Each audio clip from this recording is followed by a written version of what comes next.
Hello बच्चों, welcome in my online platform for NEET biology.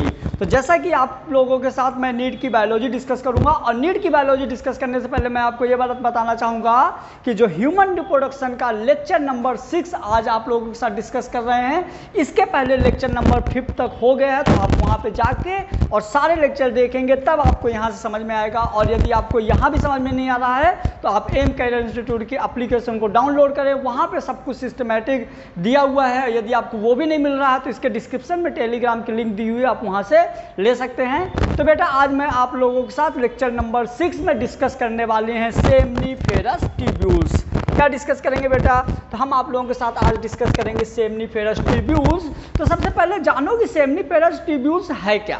तो जैसे आपको पता है कि जो मेल का प्राइमरी सेक्सुअल ऑर्गन होता है टेस्टिस, तो टेस्टिस के अंदर ट्यूब लाइक स्ट्रक्चर्स होती हैं। टेस्टिस के अंदर कुछ ऐसा ट्यूब लाइक स्ट्रक्चर होती है बेटा, कुछ ऐसा।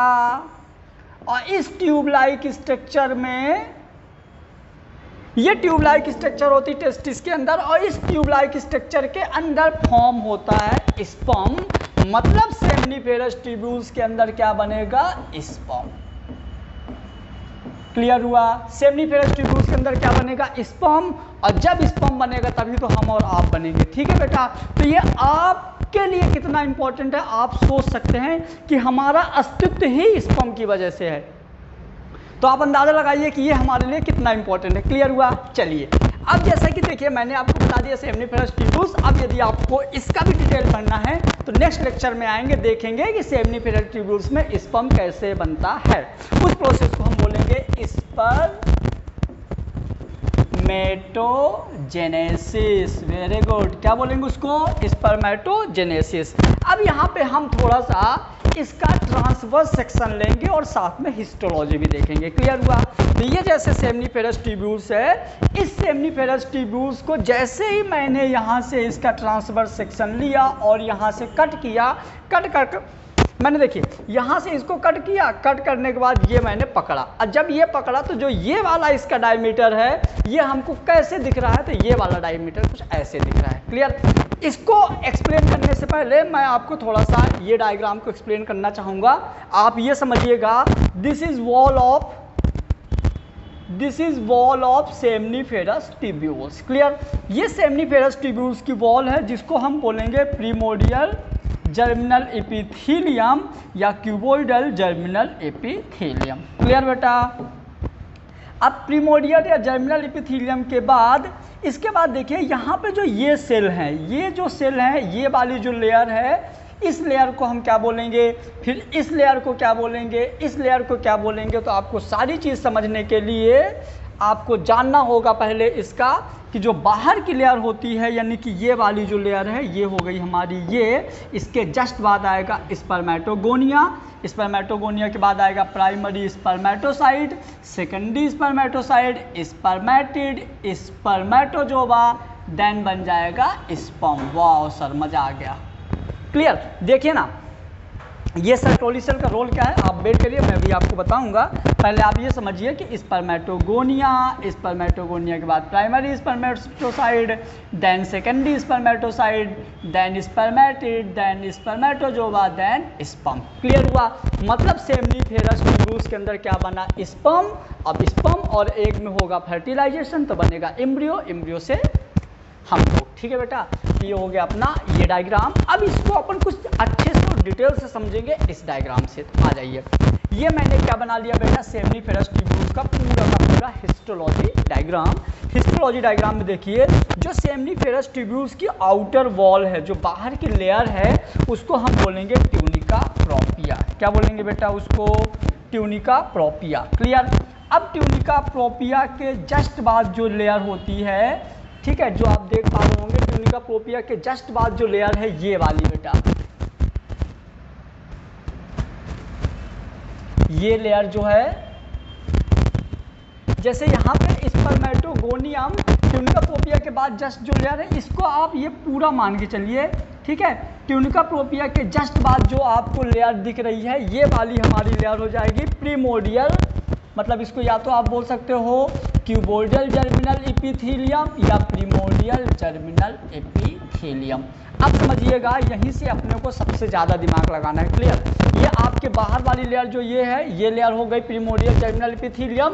अब प्रीमोर्डियल जर्मिनल एपिथेलियम में क्या होगा? माइटोसिस या इनलार्जमेंट। और जैसे प्रीमोर्डियल जर्मिनल एपिथेलियम में मियोसिस होगा तो ये primordial germinal epithelium cell develop होकर बना देगी स्पर्मेटोगोनिया। ये डेवलप होकर क्या बना देगी बेटा? ये डेवलप होकर बना देगी स्पर्मेटोगोनिया, मतलब सेकेंड। अब स्पर्मेटोगोनिया में डेवलपमेंट होगा और ये बना देगी बेटा प्राइमरी oocyte। ये बना देगी प्राइमरी oocyte। और प्राइमरी oocyte के बाद जब इसमें डेवलप होगा तो इसके नीचे एक और लेयर बन जाएगी जिसको हम बोलेंगे सेकेंडरी oocyte। तो सर प्राइमरी oocyte और सेकेंडरी oocyte में डिफरेंस क्या है? तो ये देखिए, यदि हम प्राइमरी oocyte और सेकेंडरी oocyte में डिफरेंस की बात करें, प्राइमरी oocyte ये होता है बेटा डिप्लॉन्टिक, और उसके बाद जो हमारी सेकेंडरी oocyte बनती है, सेकेंडरी oocyte ये होता है हैप्लॉन्टिक। मतलब कि यदि आपका 2n से n बना है, मतलब यहाँ क्या हुआ है? मियोसिस बच्चा। क्या हुआ यहाँ पे? n मतलब मियोसिस यानी कि अर्धसूत्री। आधा हो गया ना, तो ये हो जाएगा यहाँ पे अर्धसूत्री। 2n से जब n बनेगा तो ये हो गया हमारा secondary oocyte। Then secondary oocyte के बाद यहाँ पे क्या होगा?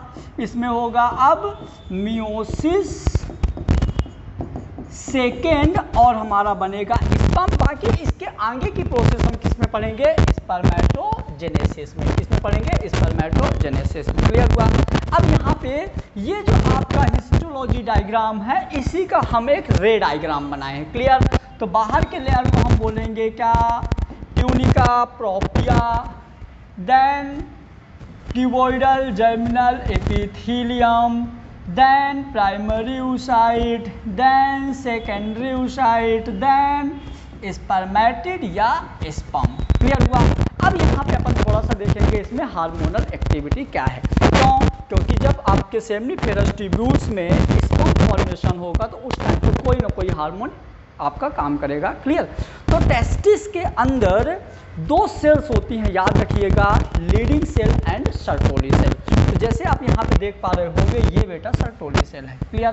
अब सर्टोली सेल जो होता है, जब पिट्यूटरी ग्लैंड से एफएसएच हार्मोन सर्टोली सेल में पड़ता है, जब एफएसएच हार्मोन सर्टोली सेल में पड़ता है तो इस सेल से एक फैक्टर रिलीज होता है जिसको हम बोलते हैं एंड्रोजन बाइंडिंग प्रोटीन। क्या बोलेंगे? Androgen binding protein.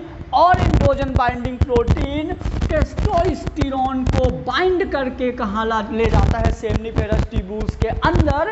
और टेस्टोस्टेरोन सेमनीफेरस ट्यूब्यूल्स के अंदर जाके स्पर्मेटोजेनेसिस की प्रोसेस को कंप्लीट करवाता है, जिससे क्या बनते हैं? स्पर्म। क्लियर हुआ बेटा? चलिए ठीक है। उसके बाद जो यहाँ पे स्पेस बचा, ये कहलाएगा हमारा इंटरस्टिशियल स्पेस। अब मैं आप लोगों को एक चीज़ क्लियर कर देना चाहता हूँ, ये सारी चीज़ें इतना डिटेल एनसीईआरटी में नहीं है। तो यदि आपको नीट लेवल का पढ़ना है तो बस थोड़ा थोड़ा जो इसमें आपको जितना लिखा है उतना आप देख लो, कोई और बुक पढ़ने की जरूरत नहीं है। ठीक है बेटा? और यदि आपको इससे रिलेटेड कोई भी डाउट आता है, आप कमेंट बॉक्स में कमेंट करके ज़रूर बताइए। सारा का सारा डाउट आपका यूं क्लियर होगा। क्लियर? बाकी आपको इससे बाहर तो कुछ मिलेगा नहीं, ये गारंटी है। ठीक है? चलिए अब अपन देखते हैं सेमनीफेरस ट्यूब्यूल्स यानी पूरी की पूरी टेस्टिस के अंदर कौन कौन से हार्मोन्स काम आए हैं। तो आप देख लेते हैं अपन एक बार हार्मोन्स। क्लियर? चलिए, जैसा कि अब मैंने बोला था आपको, सेमनीफेरस ट्यूब्यूल्स के अंदर जो सेल्स थी, लीडिंग सेल, सर्टोली सेल, तो दिखती कैसी है? एक फील करिए ना। जैसे मैंने बोला कि गुलाब जामुन, तो आपने फील किया, मतलब ऐसा कुछ मीठा मीठा गोल गोल। क्लियर? तो जैसे मैंने बोला सर्टोली सेल, लीडिंग सेल, तो ये आपके दिमाग में इमेज बनना चाहिए। क्या बने? जैसे मैंने बोला फुटबॉल, आपके दिमाग में इमेज बन गई। मतलब किसी भी चीज़ को यदि आपको बहुत अच्छे समझना है ना, तो जैसे उसका नाम आए ना तो आपके दिमाग में पूरा उसका इमेज सेट होना चाहिए, तभी वो चीज़ एकदम दिमाग में घुसती, वरना आप कुछ टाइम बाद भूल जाओगे। ठीक है? तो जैसा कि मैंने अभी बात किया, अभी मैंने आपको फिर से बोल रहा हूँ, फिर से रिपीट कर रहा हूँ, मैंने बोला था Leydig cell and Sertoli cell. तो this is Leydig cell and this is Sertoli cell. ध्यान से देखिएगा, यदि हम बात कर रहे हैं लीडिंग सेल का, यदि हम बात कर रहे हैं लीडिंग सेल का और यदि हम बात कर रहे हैं सर्टोली सेल का, दोनों का फंक्शन ध्यान से सुनिए, ये किसी काम का नहीं है आपके, ये किसी काम का नहीं है, लेकिन यदि आप इसको देखोगे तो सारे कॉन्सेप्ट क्लियर हो जाएंगे। क्लियर हुआ? चलिए अब हम बात करते हैं, मैंने क्या बोला कि स्पर्म बनने के लिए कौन कौन से हार्मोन्स का और कैसे रोल होता है वो देखिएगा, मजा आएगा भी।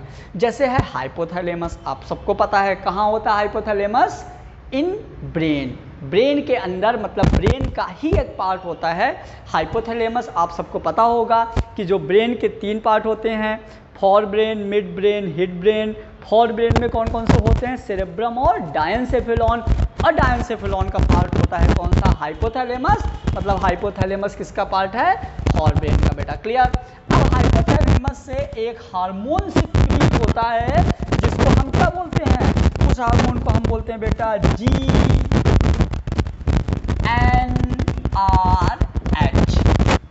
GnRH हार्मोन हाइपोथैलेमस से सिक्रीट होता है, गोनाडोट्रोपिक रिलीजिंग हार्मोन, जो कि पिट्यूटरी ग्लैंड को एक्टिवेट करता है। मजा आ गया। किसको एक्टिवेट करता है? पिट्यूटरी ग्लैंड को। जबकि आप लोगों को यह पता था कि पिट्यूटरी ग्लैंड मास्टर ग्लैंड है, लेकिन हाइपोथैलेमस तो इसको मेंटेन कर रहा है, मतलब हाइपोथैलेमस तो मास्टर की मास्टर ग्लैंड हो गई, तो ये सही है। Clear? Pituitary gland master gland होती है, बट हाइपोथैलेमस मास्टर की भी मास्टर ग्लैंड होती है। समझ में आया आपको? यदि नहीं आया तो आप कमेंट कर दो, आपका आंसर नेक्स्ट वीडियो में मिल जाएगा बेटा। क्लियर? चलिए, ऐसे कोई सही चीज ही नहीं ये ना समझने वाली। हाइपोथैलेमस से GnRH सिक्रीट हुआ जो कि पिट्यूटरी को मेंटेन कर रहा है। अब पिट्यूटरी के भी 3 पार्ट होते हैं, एंटीरियर, मिडिल, पोस्टीरियर। तो पिट्यूटरी ग्लैंड के एंटीरियर पार्ट से क्या सर डीप बता रहे हो? पिट्यूटरी ग्लैंड के एंटीरियर पार्ट से। क्लियर? पिट्यूटरी ग्लैंड के एंटीरियर पार्ट से 2 हार्मोन सिक्रीट होते हैं, एक होता है LH, एक होता है FSH। LH मतलब कि ल्यूटिनाइजिंग हार्मोन, और LH हार्मोन फीमेल में भी सिक्रीट होता है। LH सर्ज के लिए याद करिए, ओवुलेशन के टाइम पे। क्लियर? उसको हम फीमेल वाले में समझेंगे। अभी आप देखेंगे LH हार्मोन, जो बेटा LH हार्मोन होता है ना, ये LH हार्मोन टेस्टिस के लीडिंग सेल में जाता है, टेस्टिस के लीडिंग सेल में जाता है। अच्छा सर, इसके डायग्राम बनाए थे आप? जी बेटा, ये कहाँ जाता है? मतलब कि LH हार्मोन कहाँ आता है? LH हार्मोन आता है लीडिंग सेल में, और जैसे ही LH हार्मोन लीडिंग सेल में आता है तो लीडिंग सेल से टेस्टोस्टेरोन हार्मोन सिक्रीट होता है। क्या? लीडिंग सेल से टेस्टोस्टेरोन हार्मोन सिक्रीट होता है। और जैसे लीडिंग सेल से टेस्टोस्टेरोन हार्मोन सिक्रीट होता है तो टेस्टोस्टेरोन हार्मोन क्या करता है? मेल कैरेक्टर बढ़ाता है, स्पर्मेटोजेनेसिस स्टार्ट करता है। ये क्या करता है? फॉर्मेशन ऑफ स्पर्म और सेकेंडरी सेक्सुअल कैरेक्टर। मतलब जब तक टेस्टोस्टेरोन सिक्रीट नहीं होगा तब तक आपके दाढ़ी मूछ मतलब कोई भी सेक्सुअल कैरेक्टर नहीं आएंगे। क्लियर हुआ? मतलब आपके सेक्सुअल कैरेक्टर आने के लिए लीडिंग सेल का होना बहुत जरूरी है। तो क्या सर सिर्फ लीडिंग सेल? नहीं बेटा, पिट्यूटरी ग्लैंड का भी होना जरूरी है। तो क्या सिर्फ पिट्यूटरी ग्लैंड? नहीं बेटा, हाइपोथैलेमस का भी जरूरी है। ये सारे एक दूसरे से लिंक है, इनमें से कोई भी एक गया मतलब आप भी गए। क्लियर? तो ये हो गया बेटा formation of sperm, then secondary sexual character develop करता है लीडिंग सेल जब टेस्टोस्टेरोन सिक्रीट होता है। अब कभी कभी क्या होता है, किसी में बहुत ज़्यादा टेस्टोस्टेरोन सिक्रीट होता है तो उसमें ना मेल कैरेक्टर बहुत ज़्यादा डेवलप हो जाते हैं, मतलब फॉर्मेशन ऑफ स्पर्म कंटिन्यू चालू रहता है जितना अपने को ज़रूरत है उससे भी ज़्यादा। तो उस टाइम पे क्या होगा?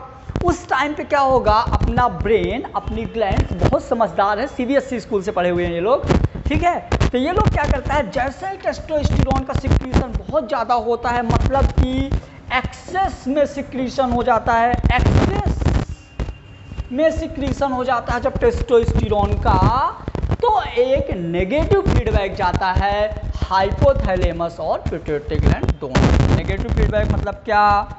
इतना भी नहीं समझ में आता। नेगेटिव फीडबैक मतलब कि बेटा यहाँ से पिट्यूटरी ग्लैंड और हाइपोथैलेमस को ये बताया जाता है कि जितना टेस्टोस्टेरोन की ज़रूरत है उससे ज़्यादा आ चुका है। तो ये तो दिमागी है, समझदार है, तो ये क्या करता है, GnRH के हार्मोन के सिक्रीशन को कम कर देता है। और जब ये GnRH के सिक्रीशन को कम किया तो ये LH के सिक्रीशन को कम कर देता है। जब LH का सिक्रीशन कम जाएगा लीडिंग सेल में तो लीडिंग सेल टेस्टोस्टेरोन के सिक्रीशन को कम कर देगा। जब टेस्टोस्टेरोन का सिक्रीशन कम हो जाएगा तो जो टेस्टोस्टेरोन के वजह से जो एक्सेस ऑफ स्पर्मेटोजेनेसिस की प्रोसेस बहुत फास्ट हो रही थी वो भी स्लो हो जाएगी बेटा, तो ये मेंटेन हो जाएगा। क्लियर हुआ? अब बात करते हैं अपन सर्टोली सेल की। क्लियर? ये देखिए सर्टोली सेल ये है, दिस इज सर्टोली सेल।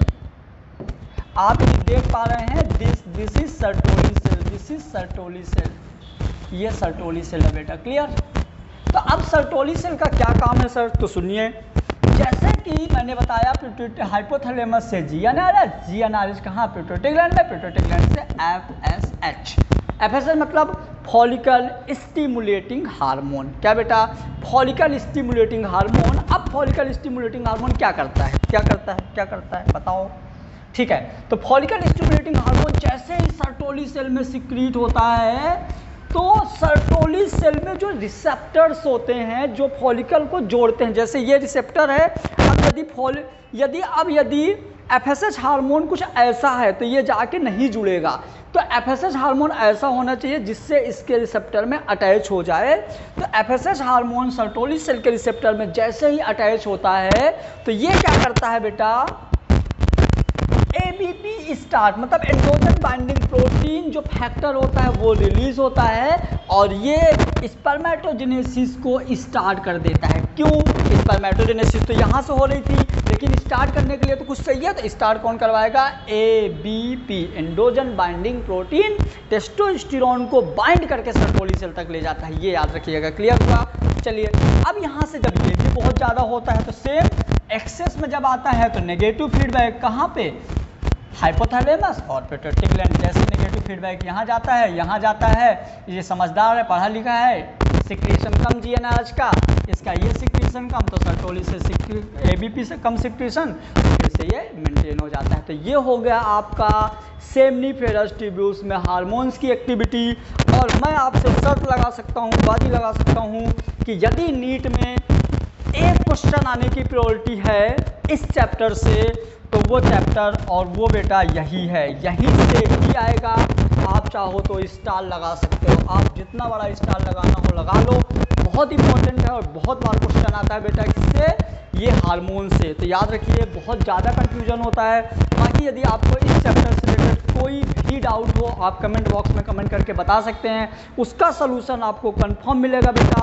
और यदि आप लोग चैनल को सब्सक्राइब नहीं किए तो कर लीजिए। बाकी यदि आपको इससे क्वेश्चन पेपर PDF कुछ भी चाहिए तो आप एम करियर इंस्टीट्यूट के ऐप को डाउनलोड करिए। डाउनलोड करने के बाद वो आपको वहाँ पे सारे के सारे question paper, online test series सब कुछ फ्री ऑफ कॉस्ट अवेलेबल है बेटा। चलिए ठीक है, थैंक यू सो मच।